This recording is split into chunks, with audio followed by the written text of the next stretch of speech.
성도 여러분 안녕하십니까? 10월 18일 주일 예배에 함께 참석하신 여러분들을 그리스도의 이름으로 환영하고 또한 축복합니다. 오늘 마음을 모아서 함께 하나님 앞에 신령과 진정으로 예배할 수 있었으면 합니다. 우리의 마음 하나님 앞에 예배하기 전에 함께 침묵으로 기도하시면서 주님의 임재 가운데로 함께 나아가실 수 있기를 바랍니다. 저와 함께 기도하시죠.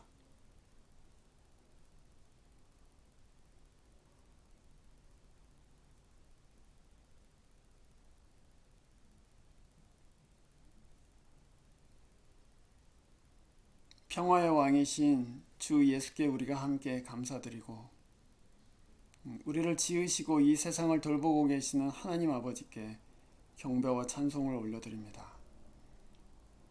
주일 아침에 마음을 주께로 모으는 주의 백성들을 하나님 다 보살펴 주시고 또한 그 영혼을 주께로 인도하여 주셔서 생명의 주인이신 하나님 앞으로 나올 수 있도록 그래서 그 영혼이 소생하고 그 가정이 소생할 수 있도록 하나님께서 은혜를 베풀어 주십시오. 주님은 우리의 삶의 주인이시고 또한 이 세상의 창조주이시며 또한 보존하시는 하나님이심을 우리가 고백합니다. 우리 삶을 붙들고 계시고 말씀으로 온 만물을 다스리고 계시는 주 예수께 우리가 함께 경배드립니다. 이 교회를 지으시고 또한 이 교회를 당신의 몸으로 온전케 하시는 성령 하나님께 우리가 함께 의지하고 또한 경배드립니다. 오셔서 우리의 마음 가운데 가정과 교회 가운데 주권자가 되시고 또한 생명의 길로 인도해 주셔서 한 사람도 실족하지 않고 또한 한 사람도 죄나 실수나 또한 실패 가운데 낙심하지 아니하고 은혜를 베푸시는 주 예수 앞으로 나아갈 수 있도록 마음을 주장하여 주시옵소서. 우리 가운데에는 믿음이 아직 연약한 사람들도 있고 또 죄의 문제 여러 가지 삶의 문제로 인해서 넘어지거나 또한 무너진 사람들 낙심하거나 또 실망한 사람들도 있습니다마는 오늘 이 예배 가운데에서 하나님의 부르심의 말씀을 들을 수 있게 해주시고 복음의 메시지를 받을 수 있게 해주셔서 마른 뼈가 소생하듯이 우리 영혼도 이 말씀과 함께 생명의 주님 앞으로 소생할 수 있도록 도와주시옵소서. 예배 가운데 찬송을 받으실 분은 오직 한 분 하나님 뿐이십니다. 그 이름이 영광을 받으시고 마땅한 찬송을 저희 입과 또 모든 가족들의 입을 통해서 받으시옵소서. 주 예수 그리스도 이름으로 기도합니다. 아멘. 오늘 하나님의 말씀 함께 읽습니다. 하나님의 말씀은 사도행전 신약성경 사도행전 14장 19절부터 28절까지의 말씀입니다.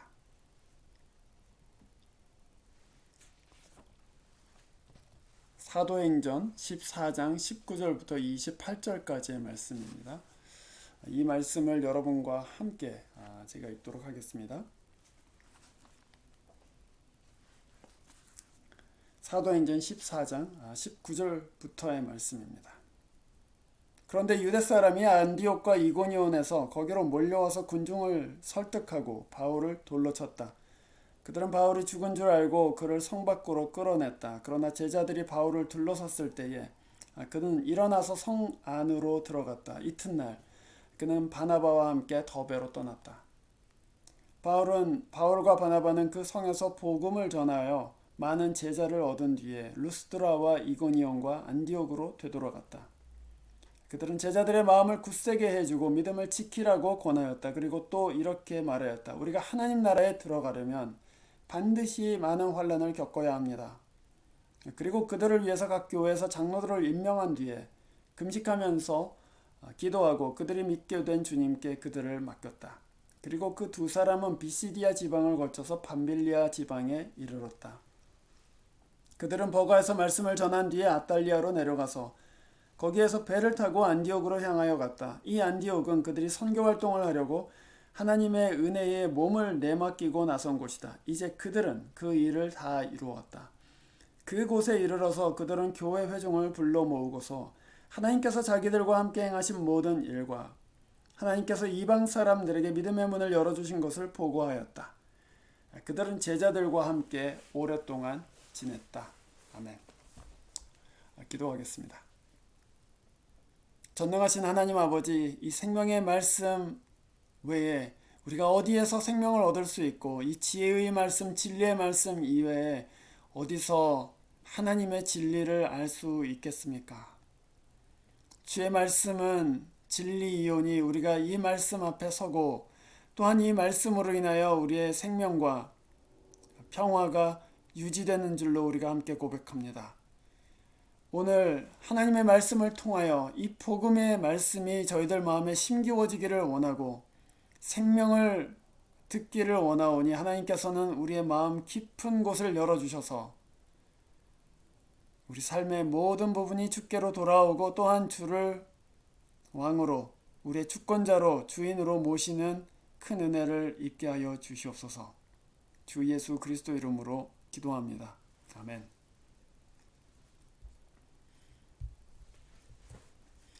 제자입니까? 이런 제목으로 여러분들과 함께 오늘 사도행전 14장의 말씀을 함께 나누려고 합니다.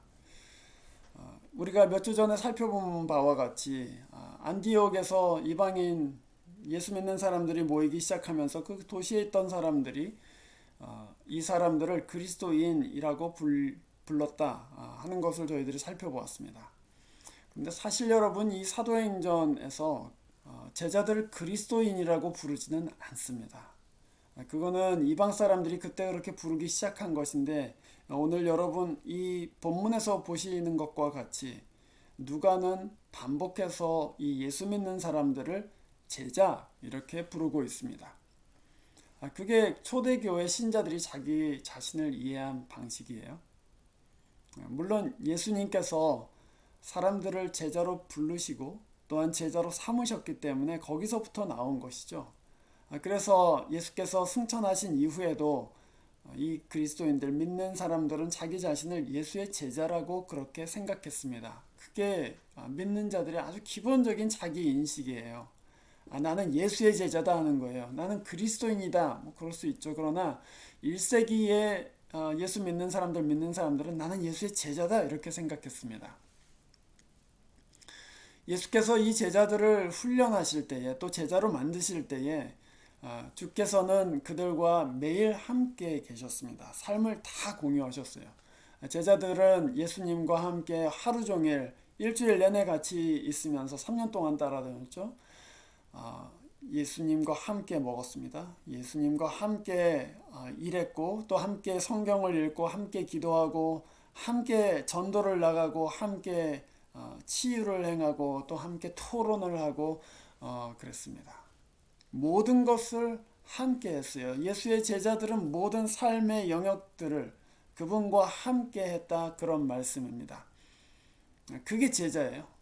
어느 한 부분이 아니라 모든 부분을 같이 합니다. 그런데 예수님께서는 제자가 되기 위한 한 가지의 조건을 말씀하셨습니다. 그것은 바로 누가복음 14장 27절에 나오는 말씀인데요. 이렇게 되어 있습니다. 누구든지 자기 십자가를 지고 나를 따르지 않는 자도 능히 내 제자가 되지 못할 것이다. 이렇게 말씀하셨습니다. 예수의 제자가 되는 하나의 조건이 있는데 그것은 자기 십자가를 지는 것이다. 자기 십자가를 지고 나를 따르는 것이다. 이 무슨 말씀인지 잘 이해가 안 되시죠? 이 십자가를 진다. 1세기 로마 제국에서 가장 무서운 형벌은 바로 십자가형이었습니다.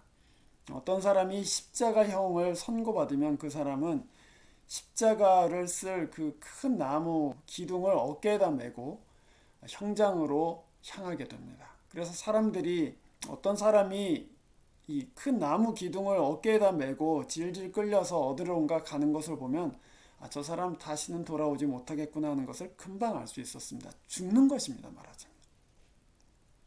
그래서 누구든지 자기 십자가를 지고 나를 따른다 그 말씀은 누구든지 자기 자신에 대해서 죽지 않으면 자기의 모든 삶의 주권을 포기하고 나는 이제 죽었다. 나는 이제 새로 거듭나기 위해서 죽었다 하고 자기를 부인하고 예수를 따르지 않으면 제자가 될 수 없다. 이렇게 말씀하시는 것이죠. 그게 제자가 되기 위한 조건입니다. 자기 스타일, 자기 방식 이런 것을 고집하지 않고 내 주인이신 내 스승이신 예수의 길, 예수의 스타일, 예수의 방식 그것을 따라하기 위해서 그것을 배우기 위해선 나 자신의 스타일, 나 자신의 고집에 대해서 죽는 것이죠. 내 판단을 부정합니다. 내 고집을 꺾습니다. 그리고 내 길과 내 의를 부정해요. 그리고 예수의 길, 예수의 의, 예수의 판단을 받아들이는 것입니다. 그렇지 않고서는 예수의 제자가 되는 것이 사실상 불가능합니다. 그렇게 생각하면 여러분, 이 질문이 저희들에게는 참 중요한 질문이 아니겠습니까? 우리는 제자인가? 그런 관점에서 봤을 때 우리는 제자로 살고 있는가? 그 말씀입니다.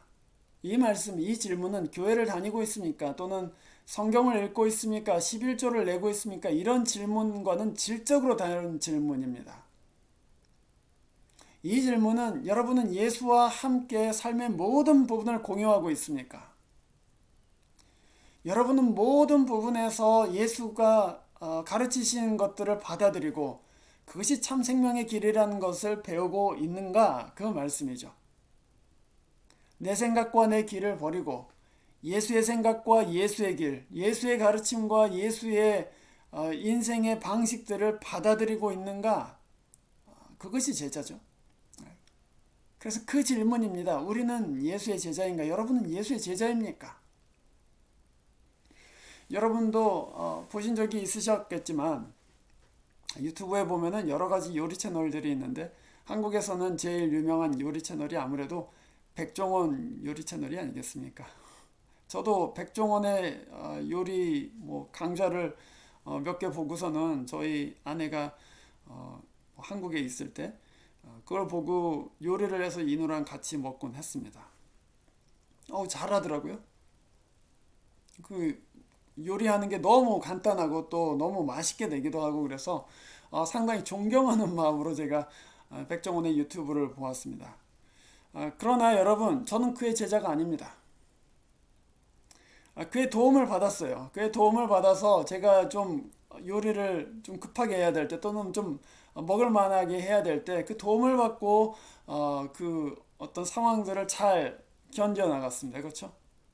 그러나 저는 백종원의 제자는 아닙니다. 왜 그렇습니까? 백종원이 제 삶의 모든 부분을 가르치지 않기 때문입니다. 그에게 제 삶을 맡긴 적이 없습니다. 그를 따라간 적이 없어요. 그에게 그냥 도움을 받은 것이지 그가 제 주인이다. 그가 내 삶의 어떤 멘토다. 이렇게 생각해 본 적이 단 한 번도 있지 않습니다. 또는 더 깊이 얘기하자면 그가 하려는 일에 제가 동참해 본 적이 없습니다. 그는 사업하고 요리하고 이런 사람이죠. 그런데 제가 그것을 저도 열심을 가지고 그 사업에 동참해야 되겠다. 이런 생각을 해본 적이 단 한 번도 있지 않습니다. 그래서 백종원은 제가 도움을 받긴 했지만 제 스승은 아닌 것이죠. 저는 그의 제자가 아닙니다. 제자는 스승의 모든 것을 배우고 또 모방하고 그의 삶의 목표와 내 삶의 목표를 맞추는 사람이죠. 그 사람이 제자예요. 그래서 사실은 혹시 우리에게 우리 주님은 백종원 같은 분은 아닌가 하는 도전이 우리들에게 있는 것입니다. 혹시 예수는 그냥 우리가 급할 때 잠깐 나가서 찾는 도움을 구하는 그런 정도에 그치고 있지는 않는가? 내 방식대로 살면서 조금 도움받는 정도 예수를 이용하고 있다면 그 사람은 예수의 제자가 될 수 없습니다. 예수는 우리를 구원으로 인도하시려고 하는데 그를 따르지 않고 잠깐 내 필요에 따라서 예수의 이름을 부른다면 그 사람은 예수의 제자가 아닌 것이죠. 이 질문은 굉장히 심각한 질문입니다. 왜냐하면은 우리 시대에는 수많은 사람들이 예수를 그냥 소비할 뿐이기 때문이에요. 예수께 어떤 것을 얻어가려고만 하지 예수께 헌신하여서 예수의 말씀을 듣고 또 나를 부인하고 나를 부정하고 십자가를 지고 예수를 따르려는 사람이 매우 적기 때문에 이 질문은 굉장히 중요한 질문입니다. 여러분은 예수의 제자입니까? 저는 예수의 제자로서의 삶의 어떤 특징들이 이 본문의 세 가지로 나타난다고 봅니다. 그 세 가지의 특징은 아래와 같습니다. 그 제자의 삶의 중심에 은혜가 있다는 것과 그 제자의 삶에 피할 수 없는 고난이 찾아온다는 것, 그리고 그 제자들은 계속해서 제자를 만든다는 것입니다.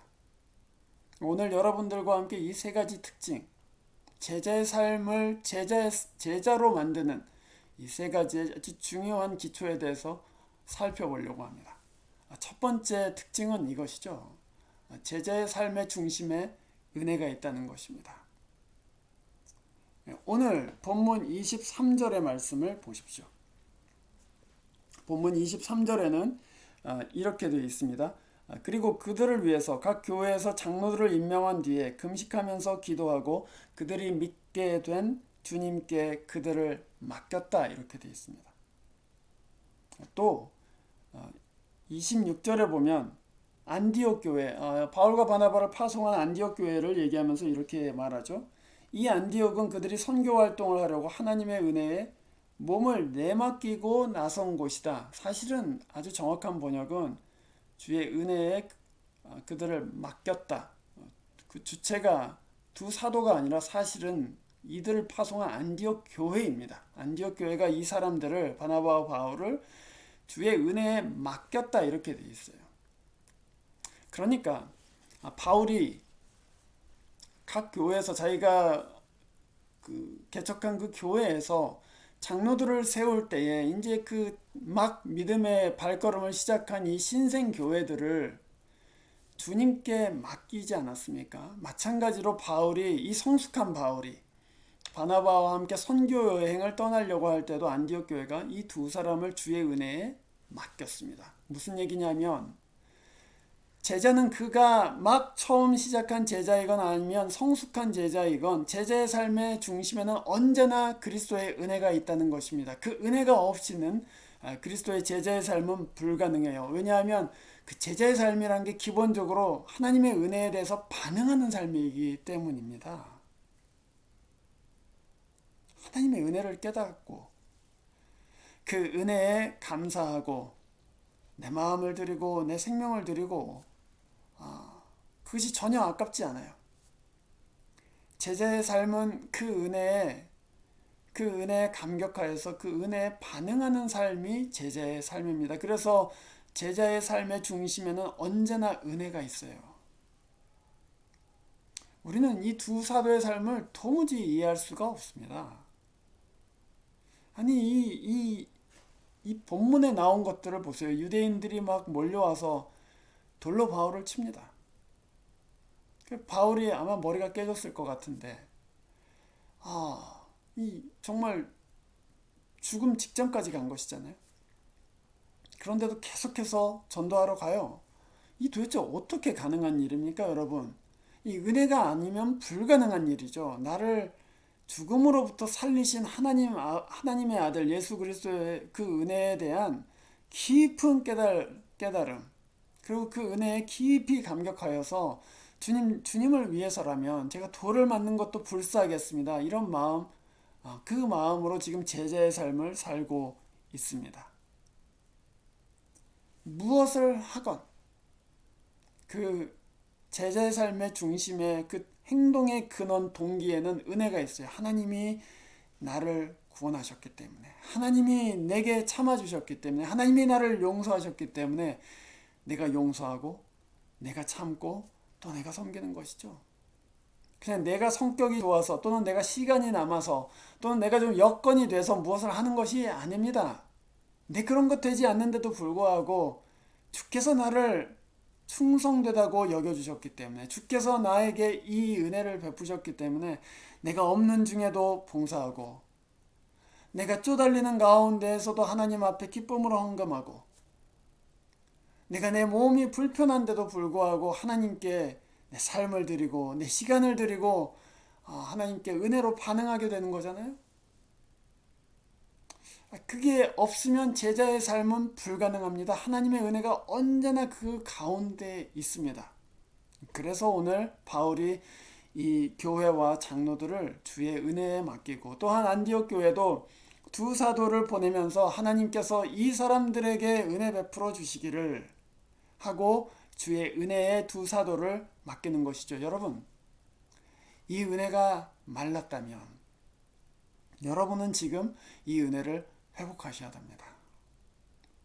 이 은혜를 깨닫고서야, 그리고 이 은혜에 반응하는 삶으로서야 제자의 삶이 가능하기 때문이죠. 십자가를 묵상하고 하나님께서 베푸신 은혜들을 헤아려 보고, 그래서 하나님께서 베푸신 은혜들에 감사하고 그 때문에 입에서 찬송이 나오고 할 때, 그때 제자의 삶을 살아갈 수가 있어요. 그때 나도 은혜로 내 주변에 있는 사람들을 대할 수가 있는 것이죠. 제자 행동의 근원이 은혜라고 말씀드렸습니다. 만약에 여러분의 행동의 근원에 죄책감이 있다면, 또는 의무감이 있다면 오래가지 못합니다. 짜증만 나는 것이죠. 그러나 제자의 삶의 근본에는 은혜가 있어요. 그래서 하나님이 내게 베푸신 은혜를 생각하니 내가 화낼 수 없는 것이에요. 하나님께서 이렇게 오랫동안 나를 참아주셨는데 그깟 몇 년을 내가 못 참을까? 그래서 참는 것이죠. 하나님이 나를 고치시고 나 같은 사람도 고치시고 은혜를 베푸셨는데 내가 저 사람을 어떻게 지금 쉽게 판단하겠는가? 그 얘기예요. 그래서 제자의 삶의 중심에는 언제나 하나님의 은혜를 기억하는 것이 있고 하나님의 은혜를 의지하는 것이 있지요. 여러분, 은혜가 혹시 여러분 마음속에서 마르셨습니까? 은혜를 회복하셔야지만 됩니다. 은혜를 사모하고 하나님 앞으로 나아가세요.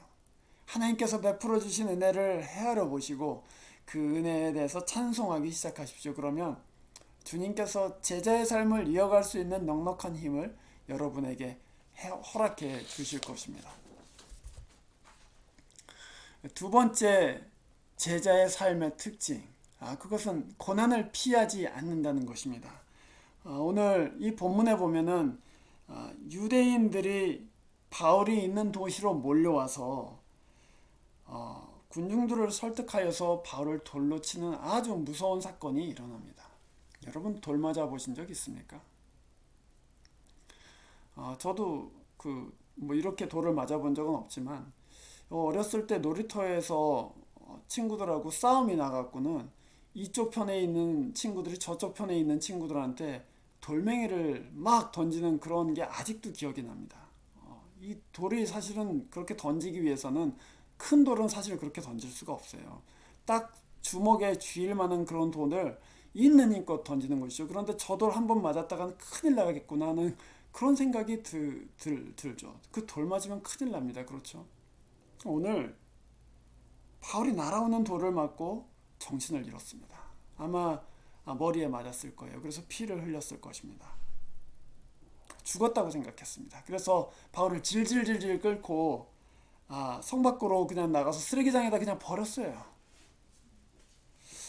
제자들이 죽은 줄로 알고 바울 옆에서 울면서 바울을 둘러싸서 기도하고 있습니다. 그런데 바울이 일어나요. 기적적으로 일어난 것이죠. 그러고서는 성 안으로 들어가서 제자들한테 오히려 22절 말씀을 보세요. 오히려 이렇게 얘기합니다. 제자들의 마음을 굳세게 해주고 믿음을 지키라고 그렇게 권해요.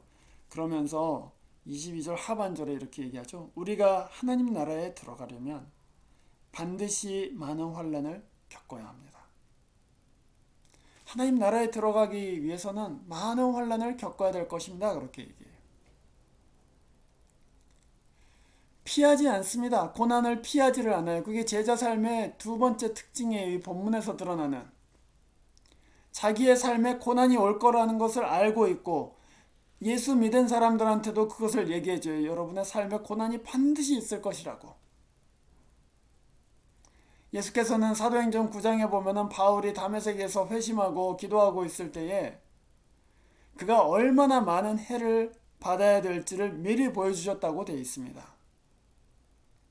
바울 알고 있었어요. 내 삶에는 그냥 고난이 가득할 것이다. 알고 있었습니다. 그러나 피하지 않았어요. 예수 믿는 사람들, 예수의 제자들은 고난이 올 것을 알고 있습니다. 저도 알고 있고 여러분들도 알고 있어요. 고난이 올 때 이상하게 생각하지 마세요. 예수 믿는 사람들의 삶에는 반드시 고난이 찾아옵니다. 오히려 그 고난이 올 것을 준비하세요. 오늘 이 바울이 초신자들을 이렇게 정말 고난을 얘기하면서까지 여러분 삶에 고난이 있을 것이고 그 고난을 거쳐서 하나님 나라에 들어갈 것입니다. 그렇게 얘기했습니다. 고난 없이 하나님의 나라에 들어가지 못합니다. 그 고난이 우리를 가르치기도 하고 그 고난이 예수의 고난 가운데로 우리를 인도하기도 하기 때문이죠. 그러나 그보다 더 중요한 이유가 있어요. 그리스도인의 삶에는 고난이 올 것이다. 그 우리가 알죠. 그런데 그 고난이란 것이 무엇이냐는 깊은 통찰이 여기에 있어요. 제자는 그 고난이 구원으로 인도하는 통로가 될 것이라는 것을 아는 사람들입니다. 그래서 피하지 않는 거예요. 우리 주 예수께서는 세상에 구원을 갖고 오실 때 이 세상의 힘이나 권세나 명예나 돈이나 이런 것으로 구원을 주신 것이 아니라 고난의 길을 통해서 구원을 베푸셨습니다. 그 십자가를 통해서 그 고난을 통해서 우리를 죄로부터 구원해내시고 파멸로부터 우리를 건져내신 것이죠. 세상의 능력이나 지위를 가지고 우리를 구원하셨다면 우리는 당연히 그것을 구했겠죠. 그러나 주께서는 고난을 통해서 십자가를 통해서 죽음을 통해서 이 세상을 구원해내셨습니다. 그리고 우리를 바로 그 자리로 부르셨어요. 제자들이 고난을 피하지 않는 이유가 무엇입니까? 고난을 통해서 구원이 온다는 것을 예수 안에서 보았기 때문이죠. 오늘 한 선교사가 저기 무슨 외딴 아프리카 정글, 외딴 마을에 들어가서 가난과 싸우고 고독과 싸우고 질병과 싸우면서 거기서 고난받기를 자처하는 이유가 무엇입니까? 고난을 통해서 한 영혼이 예수께 오는 길이 열린다는 것을 그가 알고 있기 때문이죠. 그래서 고난을 피하지 않을 뿐더러 고난의 길을 가기로 결심하는 것입니다. 우리가 예수의 제자라면 우리는 고난이 올 것을 알 뿐더러 고난을 피하지 않습니다. 오히려 이 고난을 통해서 내 형제가 유익을 입을 것을 알고 있기 때문에 내 고난을 통해서 이 교회가 믿음 가운데 설 것을 기도하고 있기 때문에 오히려 그 고난을 자원해서 받는 것이죠. 사랑하는 형제자매 여러분, 이 말씀을 반드시 기억하십시오. 제자는 고난을 피하지 않습니다. 고난을 통해 구원이 오는 것을 알고 있기 때문이죠. 그것이 제자의 삶에 드러나는 두 번째 특징입니다. 고난을 피하지 마세요. 고난이 올 것을 오히려 예상하시고 그 고난이 구원의 통로가 될 것을 믿으시고 기꺼이 그것을 감당하십시오. 세 번째 특징은 이것이죠. 제자는 제자를 세운다는 것입니다. 여러분, 오늘 이 말씀, 우리가 읽은 이 본문은 사도행전 가운데 가장 제자라는 말이 많이 사용된 장입니다. 바울과 바나바가 여러 지역을 다니면서 교회를 개척하고 있잖아요. 그런데 여러분, 이 두 사도가 한 선교의 가장 궁극적인 형태가 무엇입니까? 교회를 세운 것이었죠. 그런데 그 교회를 세울 때 무슨 건물을 만든 것이 아닙니다. 또는 무슨 조직을 구성한 것이 아닙니다. 이들이 교회를 세운 방식은 제자를 만드는 것이었습니다. 자기의 제자가 아닌, 바울과 바나바의 이름의 제자가 아닌, 또는 안디옥 교회의 제자가 아닌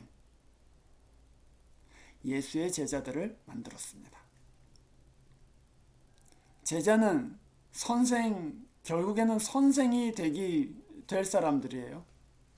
제자는 만년 제자로 남아있지 않습니다. 물론 물론 예수께서는 우리의 마지막까지 우리의 스승이시고 또한 마스터이시죠. 주인이세요. 그러나 마냥 제자로 남아있는 것은 아닙니다. 우리가 1세기에 제자라는 개념은 언제나 선생한테 어느 정도 배우고 나서는 스스로 또한 다른 제자들을 만드는 사람을 얘기하는 거예요. 제자는 제자를 세우는 사람들입니다. 그런데 여러분, 제자가 결국에는 선생같이 되는 것이 마땅한데 그렇지 않은 경우도 있지요. 그래서 히브리서 5장 12절에 이 히브리서의 기자가 이렇게 탄식해요.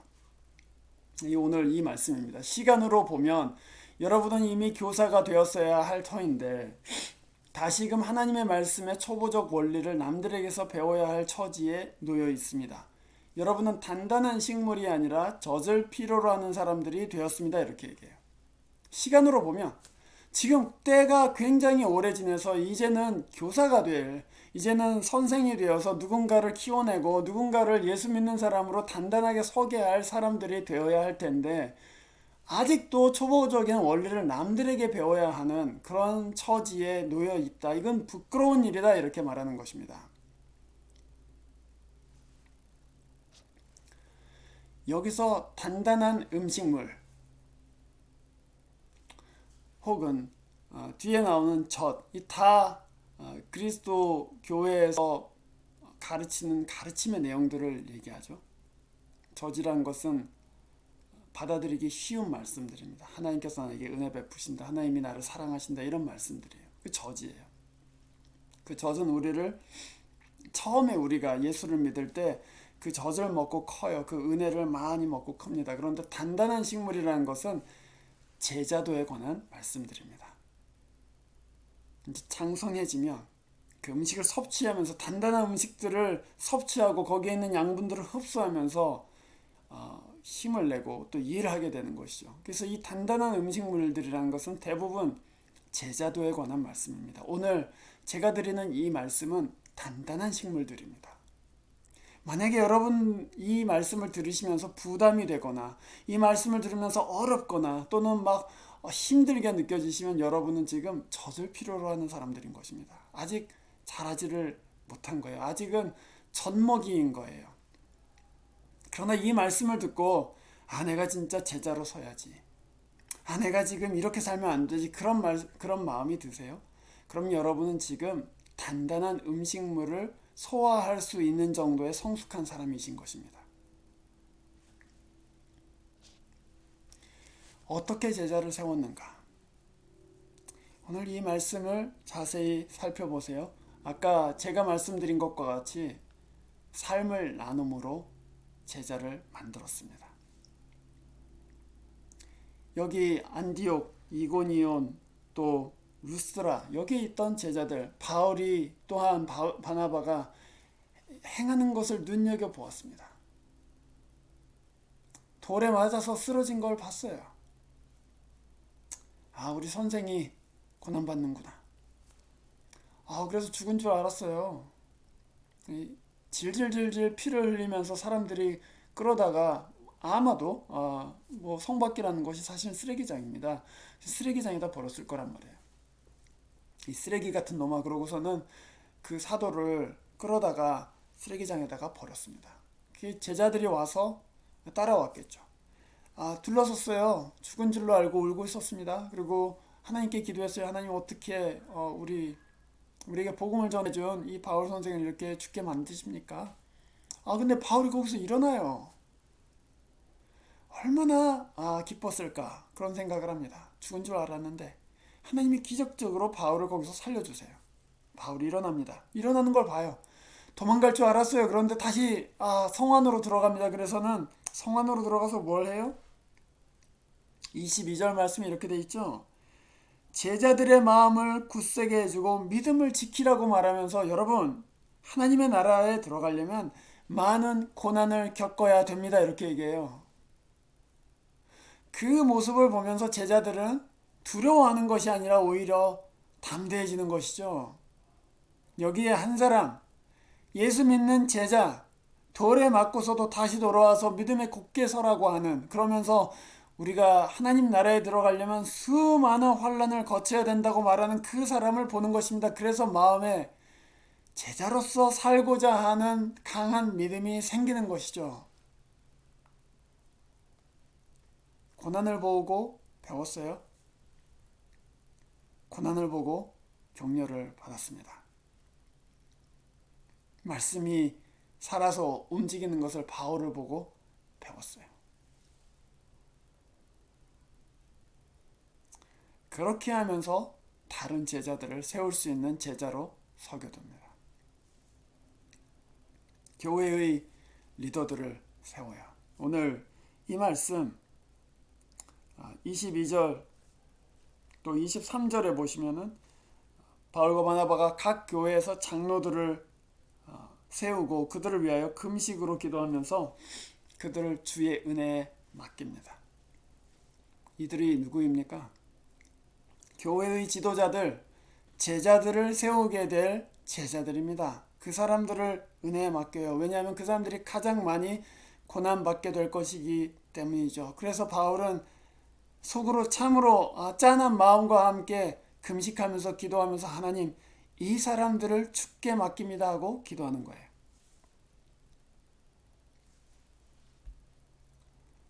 어떻게 살아야 될 것인가? 그것을 자기 본을 통해서 드러냈습니다. 사도행전 20장 24절에서 바울이 에베소의 장로들을 청하여서 이렇게 얘기합니다. 나의 달려갈 길과 주 예수께 받은 사명 곧 하나님의 은혜의 복음을 증언하는 일을 마치려 하면은 나의 생명조차 조금도 귀한 것으로 여기지 아니하노라. 나의 길, 나의 달려갈 길 그렇게 얘기했고 나의 사명, 주 예수께 받은 내 사명 이렇게 얘기했습니다. 그게 뭐예요? 제자를 만드는 것입니다. 그게 예수님께서 마태복음 28장의 지상 명령으로 우리에게 주신 부탁이요 명령이고 오늘 바울이 말하는 나의 달려갈 길, 주 예수께 받은 사명 그것도 역시 각 처의 예수 믿는 제자들을 만들어내는 것입니다. 그것이 제자의 삶의 세 번째 특징인 거예요. 나는 예수 믿는 사람들을 제자로 만들어내겠다. 오늘 이 말씀을 함께 나누는 웨이코 한인교회 교우 여러분, 예수의 제자가 되십시오. 복음의 소비자가 되지 마시고 또 예수께 조금 뭔가 여러분이 힘들 때 도움을 받는 정도의 그런 예수로 여러분 따르지 마시고 예수의 제자가 되십시오. 그 은혜를 의지하여서 살고 그 은혜에 반응하여서 살고 고난과 십자가를 두려워하지 않고 오히려 그 고난 가운데 생명의 길이 있음을 확신하고 차원에서 고난받는 자리로 나아가세요.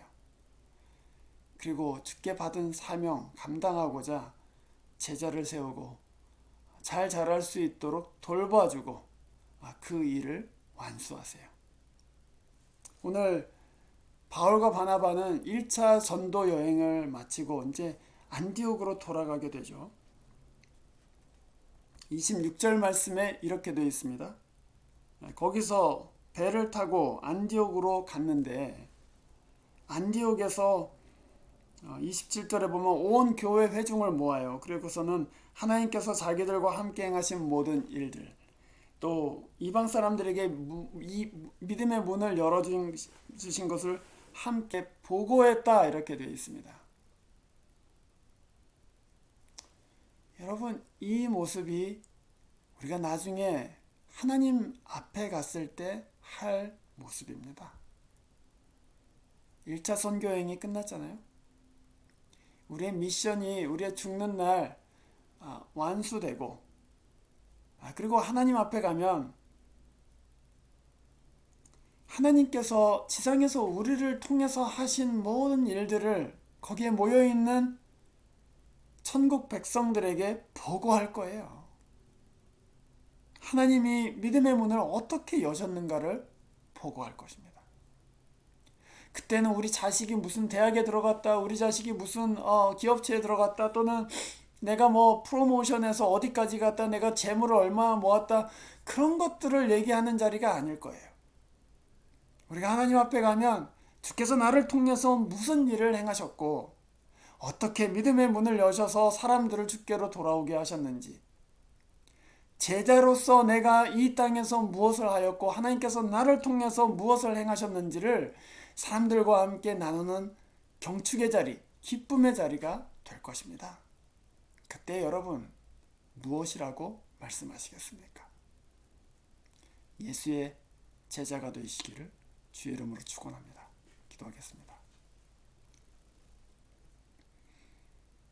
전능하신 하나님 아버지, 우리는 복음의 소비자로 살았을 뿐 예수의 제자로 헌신하며 살지는 못하였음을 하나님 앞에 고백합니다.